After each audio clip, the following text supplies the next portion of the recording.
E aí, Dev, tudo bem contigo? Bom, hoje nós vamos para a terceira parte, né, de funções. Hoje nós vamos ver funções geradoras. Isso não tinha antes no ECMAScript, no JavaScript, né, e foi adicionado no ECMAScript 6. Antes de começar a aula, já deixa seu like, compartilha aí com os amiguinhos. Se não é inscrito, se inscreva, viu? Beleza. Qual que é a ideia da função geradora? Como é uma função normal que eu digo é a função quando a gente cria, né? Function, blá blá blá, blá blá blá. Essa ideia aqui é criada, né? O que acontece? O controle fica com a chamada função até retornar. A função fica executando até retornar alguma coisa. Já com a função geradora, o que acontece? A função de chamada pode controlar a execução de uma chamada. Tipo assim, dentro da função, ela vai controlar, vai ter o fluxo, vai ver como que funciona, né? Até com que a execução seja chamada. Um gerador é como uma função normal, né? Só que tem alguns detalhezinhos, obviamente. A função pode retornar o controle ao chamador em qualquer momento. O que acontece? Você chamou a função. Supondo que a função tem 100 linhas. Na segunda linha já pode chamar.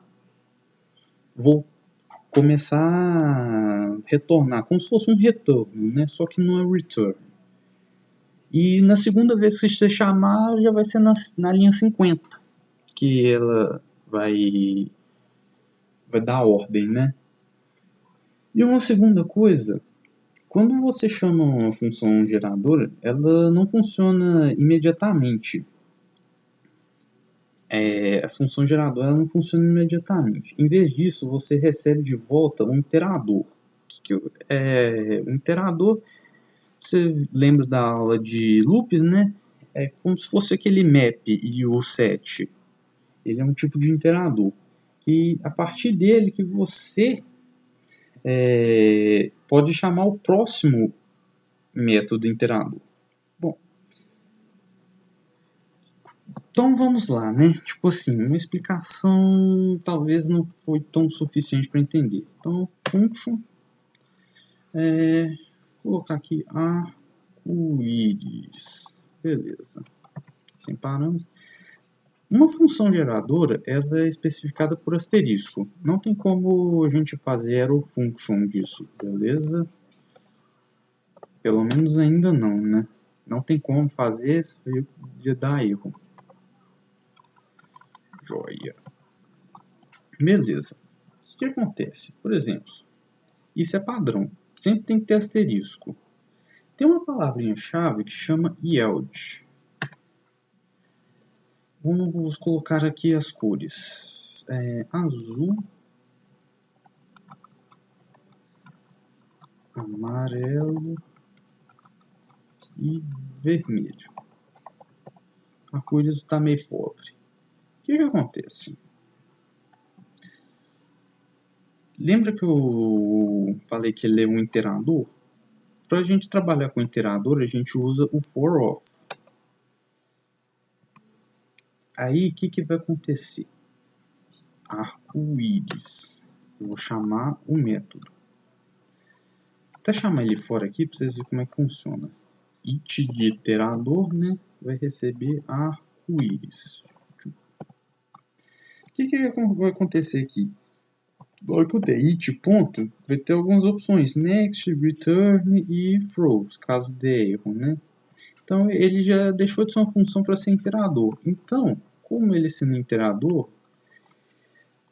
vai depender dele e de você, da manipulação, como que ele vai se comportar. Por exemplo, console.log. Nesse caso aqui, basicamente, o que vai acontecer? Ele vai retornar as cores, né? Iterator. Bem simples. Node aula 11.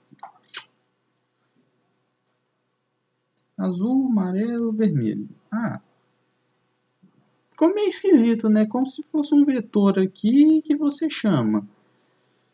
Qual que é a ideia, né? Você separando ele por iteradores, cada iterador pode fazer alguma coisa, de certa forma, pode ter uma ação diferente. Vou pegar um outro exemplo, fazer perguntas.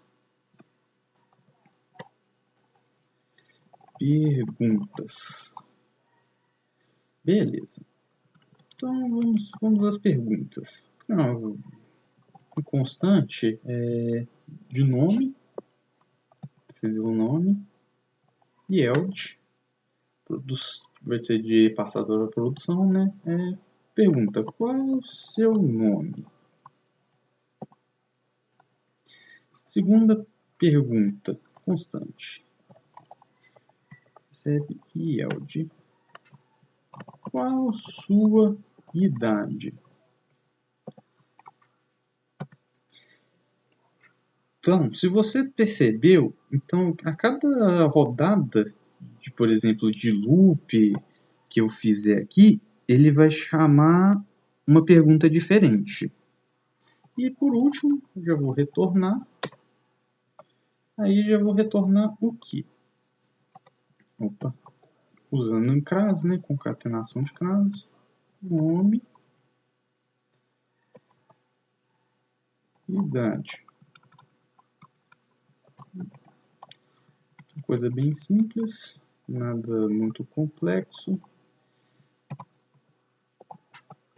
Beleza. Então vamos fazer por partes. Vamos explicar por parte esse interador. Const it de interador. Vamos chamar perguntas. Beleza. O que vai acontecer?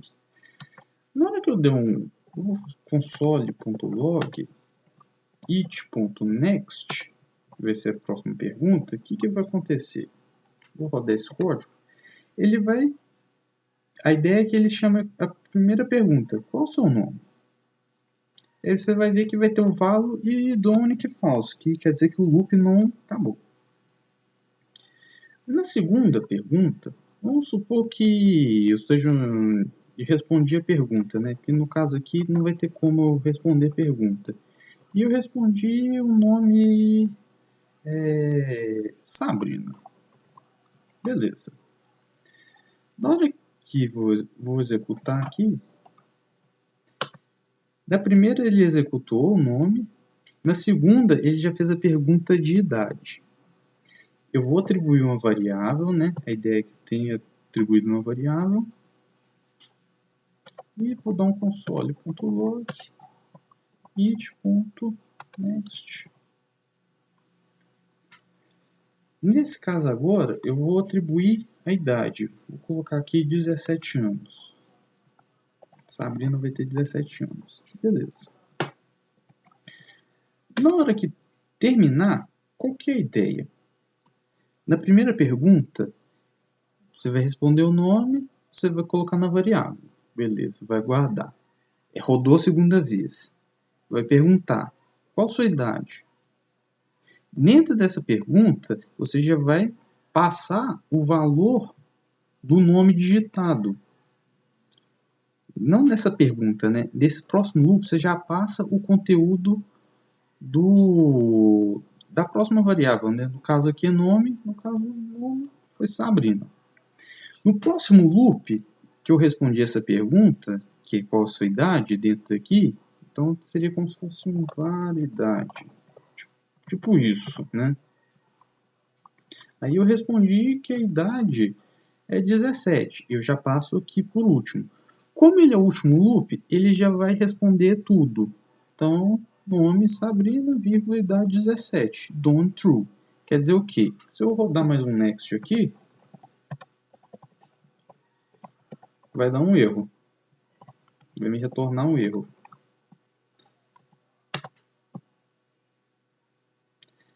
Na verdade, nem erro retornou, mas deu undefined. E done true. Se fosse um loop de for off, nem passaria porque já teria acabado. Então, acho que dessas funções geradoras vai depender muito do que você vai fazer.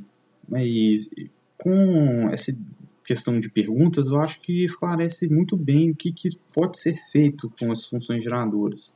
Cada interação, essa função pode reagir de uma maneira diferente. Poderia, em vez de ser só atribuir uma constante, né, nome, poderia ser um cálculo ou alguma outra coisa do tipo. Bom, espero que você tenha gostado, né? Deixa seu like se não deixou. Se não é inscrito no canal, se inscreva. E compartilhe com os amiguinhos. E até a próxima.